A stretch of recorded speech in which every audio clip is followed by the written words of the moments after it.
Good afternoon, Europe. Good evening, Asia. And good morning to the USA, where we're joined by Nancy Lublin, who is the founder of Crisis Text Line, an incredible service which has been not just saving lives through connecting with people who are facing tough times, but enabling the use of data as well, which is one of the more fascinating parts I found about Crisis Text Line and what you're doing there. And through that, have been coming out with reports basically on how America is feeling based on some of the data and feedback that you're getting. First of all, what is the major trend that you've been seeing since the start of the quarantine and the COVID pandemic? So we've been seeing a couple of trends. So one is the age of our texters have shifted. The age of people being affected by this is not what everybody thinks. The kids are all right. They're sleeping. They're playing video games. They're spending more time with their family. And for most kids, that's a good thing. There are some kids who are in dangerous situations or have food insecurity. But for the majority of kids, they're kind of digging it. They don't have exam stress. They're not so worried about school. There's no relationship drama.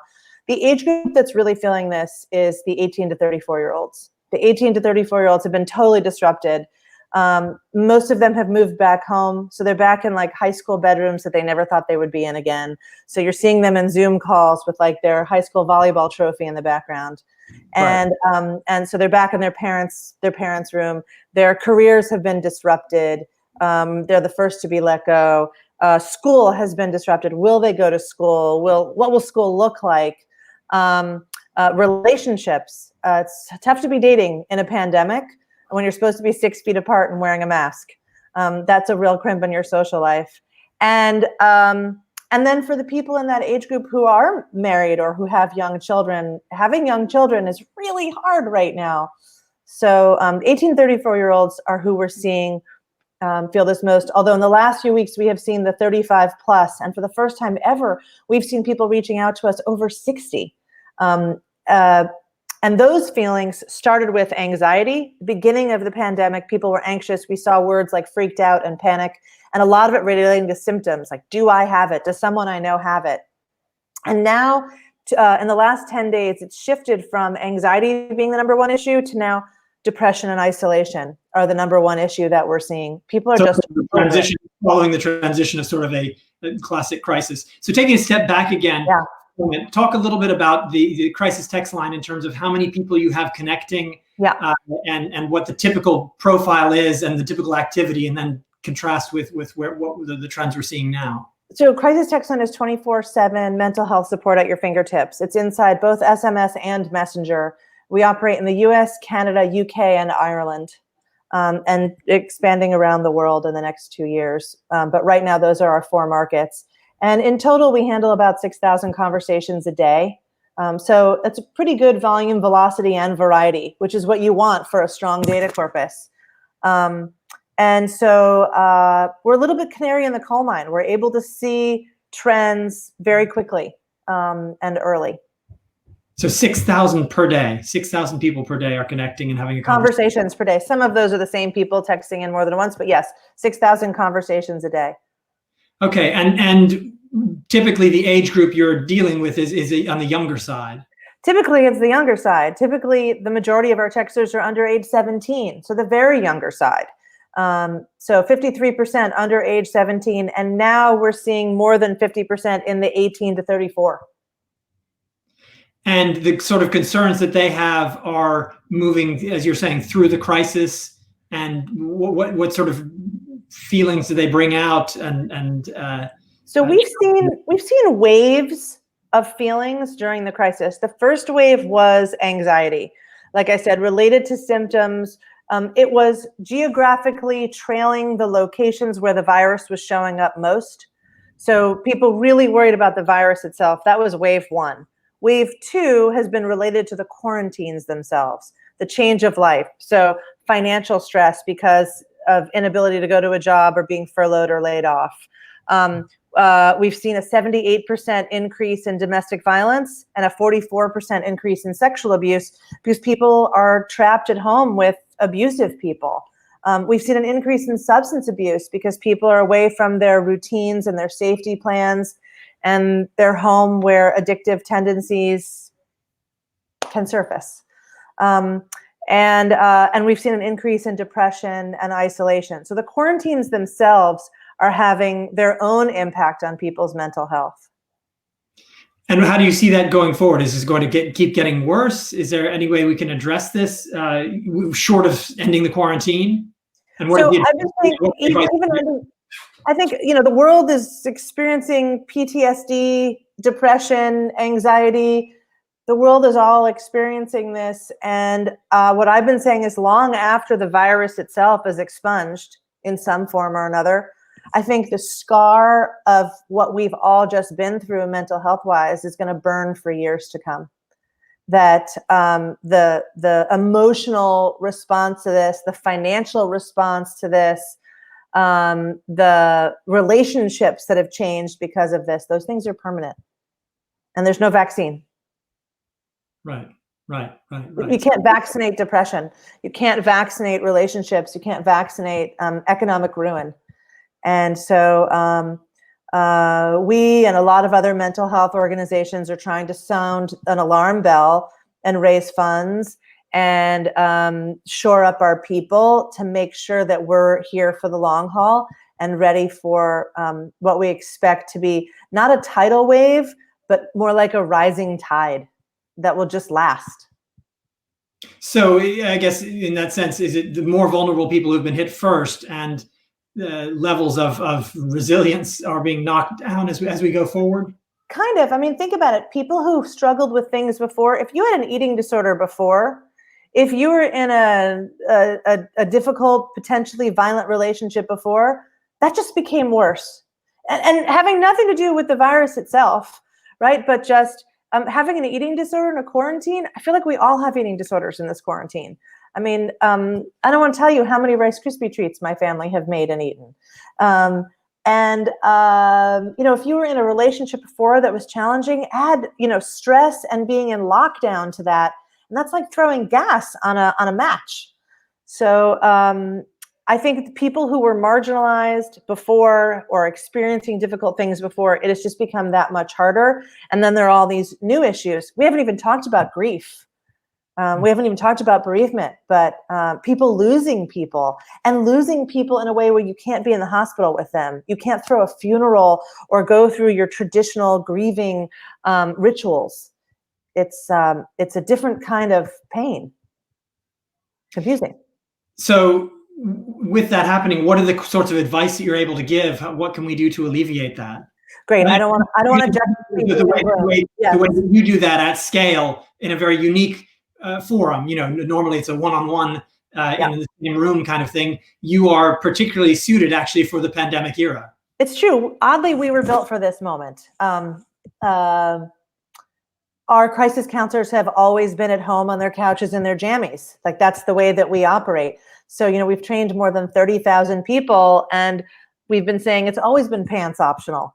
They can do this from anywhere, and our staff can actually function from anywhere. So we're ready, and we've got this. But we are just one slice. We're that crisis intervention in that moment where you feel like you just can't cope productively, and so you reach out to crisis text line. In the U.S. and Canada, it's 741-741. In the U.K., it's 85258. You can find it all at crisistextline.org, but we're here to help if you need it. So let me tell you some things that are working in the short term to help people stay strong, and then some thoughts for the long term. So in the short term, one of the things that we've seen work is it feels so overwhelming, so big, that our data shows that shrinking the timeline is super effective. So if you can use words like today and tomorrow and this week, it's very effective. What are you going to do today to stay strong? What's your plan for tomorrow with your family? That's really good. People are turning to family, friends, and pets. On family, everybody wants their mommy right now. Moms are outpacing dads 2-to-1 in our data. This is a strong moment for mom, which I personally find heartening because I am a mom, but also normally mom shows up as one of the things that correlates with the pain, with the problem. So it's nice for mom to have a winning moment. Friends, people are reconnecting. We see the word reconnect a lot. That friend from school, that person you haven't seen since you were 10, that cousin you typically only see at Christmas. This is a great time to connect with them. And then pets, and again, dogs are outpacing cats. I think dogs are very happy being walked a lot right now, and cats are like, what are you doing in my house? Why are you here? But people are really taking solace in snuggling with animals. So we're seeing those things work, and that's nice. I'll also say that one word we're seeing show up a lot in the United States, in the 15 states in the US where COVID is most present, is the word courage. And I love seeing that. So this is talking about people who are showing courage, needing courage. Feeling courage, seeing other people displaying courage and being lifted by that. And that's pretty powerful. The other thing I will say, so that's the short term. Long term, I was glad to see that a lot of countries have relaxed laws on telemedicine and telehealth. I think those are going to have to stay, so that, like you said, with crisis text lines, that more things like us can reach more people easily. Because I think mass transit, I think just people are going to move around less. And so to be able to access health will be important. I'm hoping more young people will be inspired to go into the field of medicine. I'm hoping that we'll see that as a trend, because they're seeing these heroes on the front lines, and I'm hoping that people will want to join them. So I'm hoping that will be a long-term impact. I'm hoping that there'll be more research and dollars spent on tiny right now, even though these are big common problems. And so I'm hoping there'll be more innovation in this space.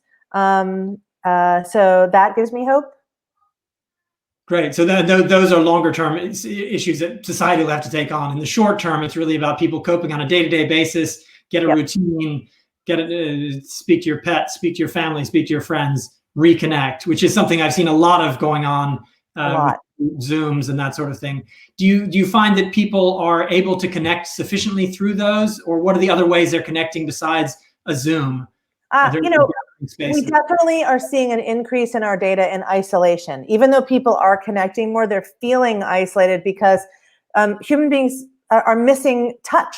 They're missing like a hug, a handshake, a high five. And I'm not sure those will ever come back. I mean, I've kind of adopted the live long and prosper from Star Trek. And so I think they're missing that, those gatherings, which is why you've seen in some places where things have opened up, all of a sudden people are flocking to beaches and flocking to parks, which doesn't look to me like a very safe way to immediately, anyway, not a great idea. Stay home, Zoom. Anyway, what's wonderful is that there is more video contact and more phone contact. We have, over the last 10 years, really as a world turned increasingly to text, to things that don't have voice and don't have sight. You miss a lot of nuance, it's true. For Crisis Text Line, it does help people feel more safe to share their pain, because there's no judgment, there's a veil of ignorance. So you don't know what race, what age, what gender, you're talking to someone. None of that bias comes into play, which is beautiful for Crisis Text Line. For friendships, for family, for meetings, I don't know that text is necessarily the best way for people to connect. And we're heartened to see so many people going back to phone and using things like Google Hangouts and Zoom and Skype and things like that. So you can see facial expressions, and you can smile at each other, and you can sing and hear voice intonation. So the Crisis Text Line, the learnings you've had about text, using text as a means of communication for people in crisis, is it works well. Excellent. The anonymity, and you can express things. There is misunderstanding, of course, when you're writing things in a short form, but the value of that, what was the old New Yorker cartoon, on the internet, nobody knows you're a dog. Right. Exactly. It's pretty wonderful. The text is pretty wonderful for crisis counseling. 68% of people say they've shared something with us they've never shared with another human being. So we see us as step one. We're the gateway. Share with us, see that you're not judged, and that we'll validate your pain and help you feel stronger. And then maybe find one person in your life, one human being who knows you, a teacher, a neighbor, a sibling, to open up to. So we think of ourselves really as step one. But for this pandemic, for other people, You asked about like meetings and reconnecting with people. I love that video and phone are back. Right. They cannot replace presence, of course. Right. It can't. Although it's a wonderful moment for introverts. Yes, which is an interesting question I'd like to get to, which is, do you think this is going to be the rise of the introverts right now? Or is it going to be a challenge for them because they have a lack of comfort about having a conversation like we're having on video? Because my concern is that we're going to lose the introverts without that physical proximity and all that the introverts bring into a situation. We need a balance of introverts and extroverts. I think everything's changing.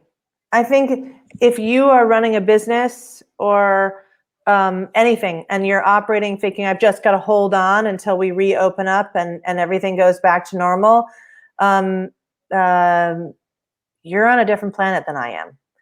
Because what we see in our data is that a lot of the things that are happening right now are permanent changes. So economic shifts and lost jobs, relationship shifts, those things don't go back to normal. Even if in the best case scenario, there's a vaccine and everything reopens, a lot of the stuff that has happened over these months mean a permanent sort of shift. It's like time travel. Like in all the time travel movies when they go back and they're like, but if you change this one thing, everything changes. I mean, think about this as like the worst time travel movie we've like ever. This is worse than Back to the Future 3. This is the worst ever.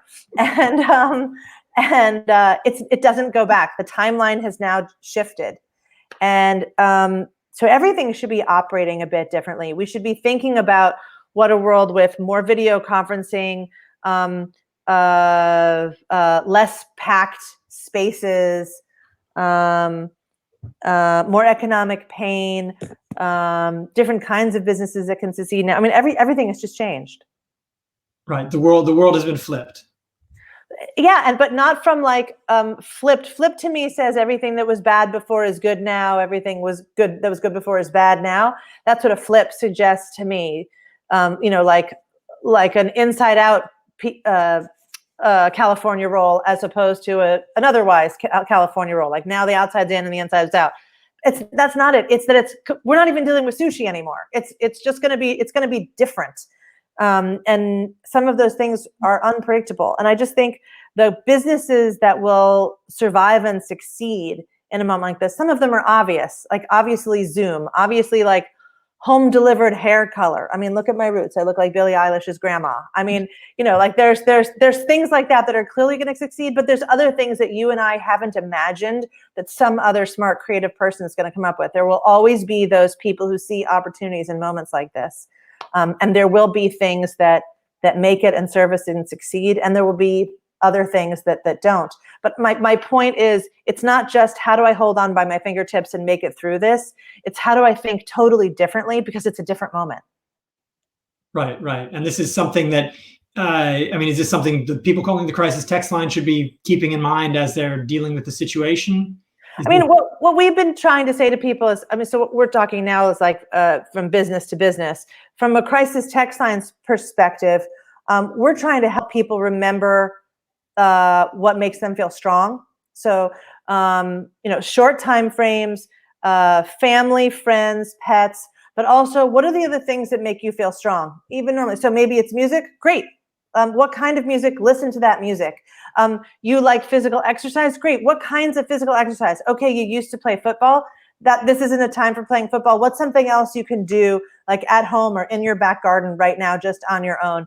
Art. You like to make art. Art made you feel good when you were in school as a kid.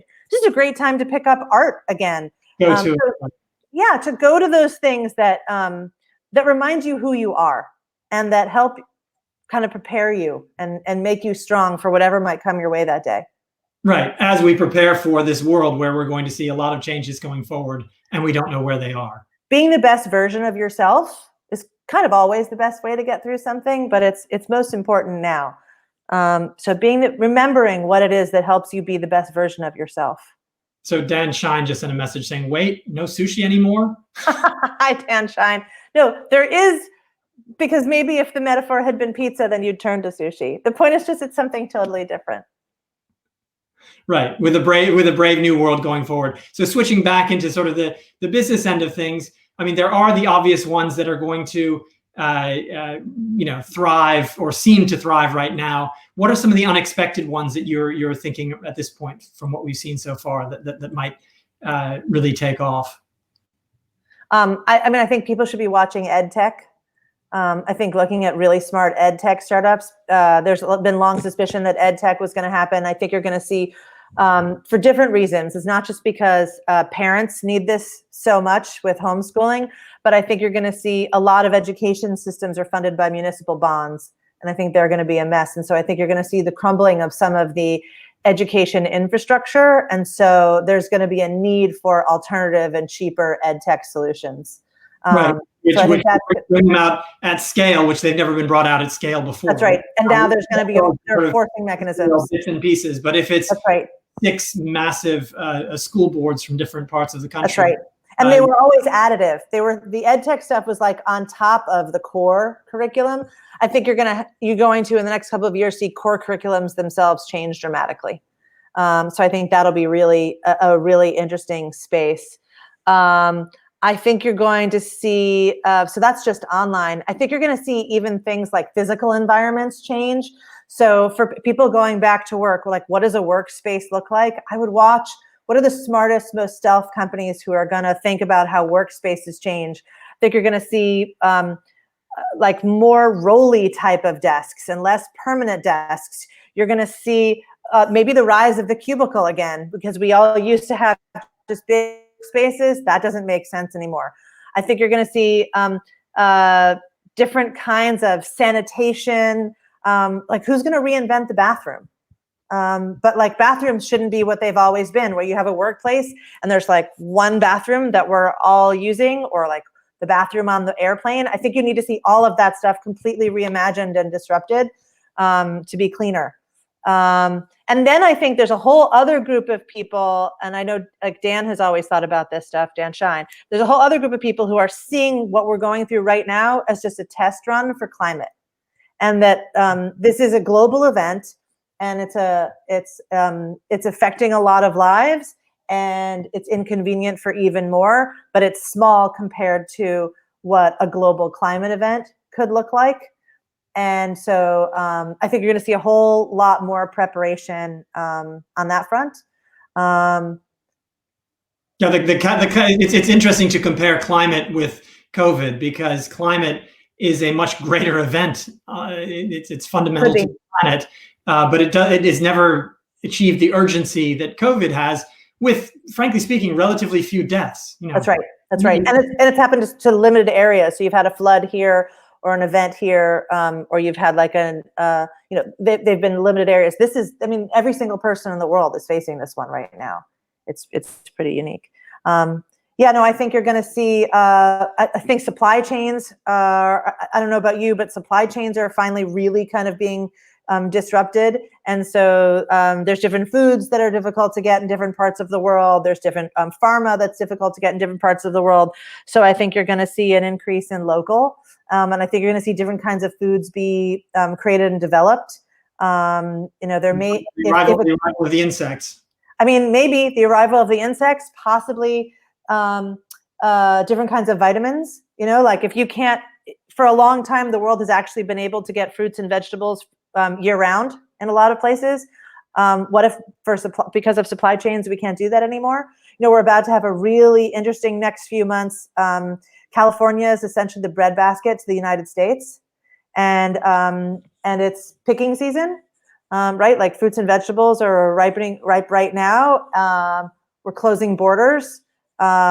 People who pick fruits and vegetables, most of them don't have health care. A lot of them are afraid to go seek health care because they're worried about their immigration status. So what does that do for the United States if fruit and vegetables can't be picked in California? It's just a really interesting time. Yeah.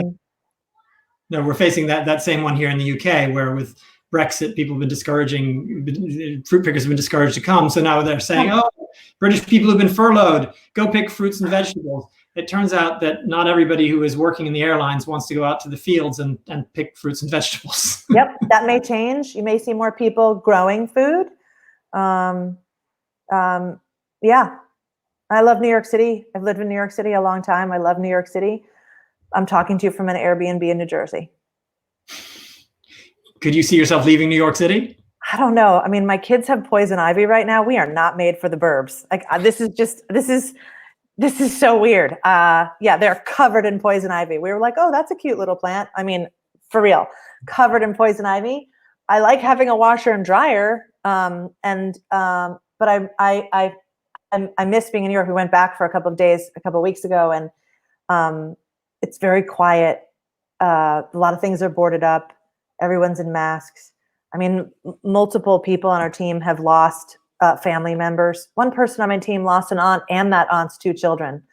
One other thing that I hope happens as a result of this is that we finally talk about the different valuation that people have on different life. 42% of the people who I work with at Crisis Tech Sign are people of color, and they are disproportionately feeling grief and bereavement at losing people. So you start to see some of these stories in the last few weeks about how Black Americans are dying at much higher rates than anyone else. And I hope that we finally have a conversation about healthcare and about inequality. I don't know. We've never been very good about that in the United States. Similar is happening here in the UK. And what's not clear is how much of this is socioeconomic and not. I mean, it's still so early in the disease cycle to see what the causes are. But certainly, if you look at the frontline health workers who've died, many of them are South Asian, and it's not clear, is that because a large portion of them are South Asian, or is that some other element about it that's affecting them more? Yeah. Well, I think an integrated approach to bias is going to be is required, and there's nothing more stark than loss of life. And so these rates are they're undeniable. And there are things that are causative and things that are correlative, but what you can't deny is that it's not equitable. Yes. Which, on the more positive side, hopefully we will get an addressing now of these inequities in society going forward as we come out of COVID. The biggest learnings that will come out of this, and hopefully also the addressing of these transnational problems like climate change, etc. I have to say, one of the things I'm loving is the little voices in the background of video calls like this. I love hearing your kids in the background, Tom. I really do. I think it's humanizing. It's humanizing everyone. No, it really is. I mean, like, I don't know if you're wearing pants right now. You might not. I mean, it's humanizing. No, don't. No. Okay. It's humanizing everyone. And I do think that I was on a conference call the other day with a guy who's like takes himself quite seriously. In the background, his daughter was screaming, "Daddy, wipe my tushy," like super loudly. And he just kept looking at the camera as if nothing was going on. And we were all like, we all hear this. Go help your daughter. And he was like, okay, I'll be right back. But it was just so funny. And like, every parent has had a small child who needs help with their tushy. And like, we've all been there. And to acknowledge that now is this amazing, we are all in this together moment. It's very humanizing. Yeah. So we have a comment here from Dan, which is, we're naturally focused domestically currently, but as Nancy says, this will have huge tech ripples in emerging markets in ed tech and commerce. For years, online degrees were second class, but another reason, the only option. As the Ivy Leagues increasingly become virtual, the perceived value of digital ed is going to change rapidly. Absolutely. And I think that the model of schooling is going to be changing as a whole. And well overdue, by the way. A lot of the ways in which we do schooling are based on agrarian economy, nothing to do with the economy that most of us live in right now. Right. So it's sort of a well overdue change to society on that front. I mean, Sal Khan with the Khan Academy was kind of ahead of us on all of this, right? Like the idea of people sitting in rows next to each other facing forward at a blackboard has been around for hundreds and hundreds of years. Why is that the best way to learn? There may be lots of other ways that surface. I'm a big Khan Academy fan. One of the things that my eldest daughter likes a lot about this is, if she feels like studying now or an hour from now, it doesn't really make a difference. When you're ready to do it, you do it, as opposed to operating according to somebody else's schedule. I've been saying that to my team. So time is just a construct. Hours are just a construct. And so for parents, I have a lot of people who I work with who are parents. And so the idea of having set meeting times, the child who needs their tushy wiped doesn't care that we have a meeting. And so our nap time. On my calendar. Nap time, like you can do your best to try and schedule it, but and so what I've said is to try and get away from meetings and try and get away from the idea of set schedules, and instead use Google Docs and Slack even more. So in shared locations, just say like, here's the document. My plan is to send it out at 5 p.m. if you can get in there at some point in time. And so you've got to give people more notice. And so it requires a little bit more planning, but shared documents, I've always believed that shared documents and that transparency always makes things stronger anyway, to have more voices in there. So it's a different way of working. Instead of calling for lots of meetings, let's get together, let's talk about it. That's never been very convenient for working moms, I'll put it that way. But now kind of everybody's a working mom. Dads have just become like working moms where they have to juggle also. So I think that, the idea of time and scheduling has just gone out the window. We should consider being on a 24/7 cycle now. Well, the interesting part about this is on two fronts. One is that, having an ongoing meeting, it's possible to do that. You can have a video conferencing saying, look, I'll be on for this period of 2 hours. Come in if you have something small, let's talk about it then, or something bigger, we can talk for longer. But that's one element of it. That's a positive that allows that differential communication, which is a very powerful thing. The challenge I do see with a lot of people, however, is that, to your point, the 24/7 element. Yeah. You don't when does it stop? Right. So I've been encouraging people also to take their vacation time. So my chief program officer 2 weeks ago took a vacation day and pulled her kids out of school and sat in her living room. And they had a vacation at home. Last Wednesday, we have one meeting a week that everybody comes to, so we can all see each other and connect at our staff meeting. I announced by singing made-up lyrics to Frozen's "Let It Go." That was "Let it go, let it snow, don't show up to work tomorrow." And I declared a snow day. So on Thursday of last week, we had a snow day. I mean, obviously, crisis text line needed to keep operating, so our supervisors were paid time and a half for working on a vacation day, on a holiday. But everybody else, the engineers, product, data, everybody else, we all took the day off. And there's something special about a snow day. You didn't plan for it. It's not like a vacation. You're not sick. So I think things like that need to keep continuing. And we do need to make sure that we still preserve some notion of a weekend, that everything doesn't just bleed into it and it's just an amorphous, awful thing that we're all experiencing, but that there is, you referenced it before, some kind of time, especially in short time bits, but also that you find a way to experience joy, celebrate things, breaks. This is not a break. This pandemic, it's not a break. Just because you're not at work and your routine is disrupted doesn't mean this is all a break. You still have to make breaks. We're seeing that a lot in our data also, conversations about that. Well, people finding the need for some sort of relief. The word overwhelmed. The sort of the bigness of this, the all-encompassing nature of this is hard. Yeah. Okay, well, we just had another update from Dan that apparently the online education is taking off in all elements of education, including the NYU class that his daughter, right? They've developed drinking games on Zoom. Amazing. So all elements of higher education are now being incorporated in the Zoom world. I would say I hope she gets an A, but I think, Dan, I hope she gets a B in that class.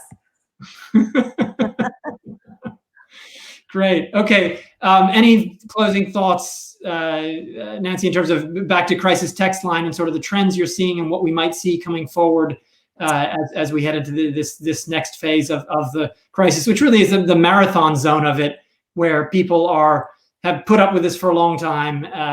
They're getting, we've seen the people going to the beaches, the people walking out. They're ready to get out. They're ready to move on. But unfortunately, we can't quite. That's going to be really having a mental impact on all of us. I think I like to end with something hopeful. I've said so many horrible things. Let's end with something hopeful and positive. I want to end by highlighting some of the amazing resilience that we've seen. So 2 great data points on that front. One is we've had a lot of people apply now to become a volunteer. This is a great time to apply to be a crisis volunteer because you apply online, go through a background check, and then about a 30-hour training. And if you pass, you can do it from anywhere with a Wi-Fi connection and a laptop. Right now, the largest group of people volunteering are people who identify that they're in the healthcare industry, which is incredible. Like, you're doing this as part of your job, and now you want to do this as part of your side hustle. Volunteer is to help people. Like, that's really, really inspiring. And the other one is that Asian people have been harassed and bullied because the origin of this virus is identified as from China, and so people who are Chinese, but just a lot of East Asian people are being discriminated against and harassed. And so we have seen an increase in our Asian texters, people feeling pain, from normally about 5% to as high as 12% of our texters identifying as Asian. But the beautiful thing is normally about 10% of the people who apply to be crisis counselors identify as Asian. And in the last few weeks, it has been as high as 27% of everybody applying to be a crisis counselor identifies as Asian, which is like, you're in a lot of pain and you turn that into wanting to help other people. I just think that's freaking beautiful. That's just a powerful way to move forward, in fact, in life. Powerful way to move forward is take your pain and turn it into helping somebody else. And so those acts of resilience are really, they fire me up and they keep me going. Excellent. Well, let's look for those acts. Let's get fired up and let's carry on and deal with this. And thank you so much for your time. Thank you. Thank you, Dan.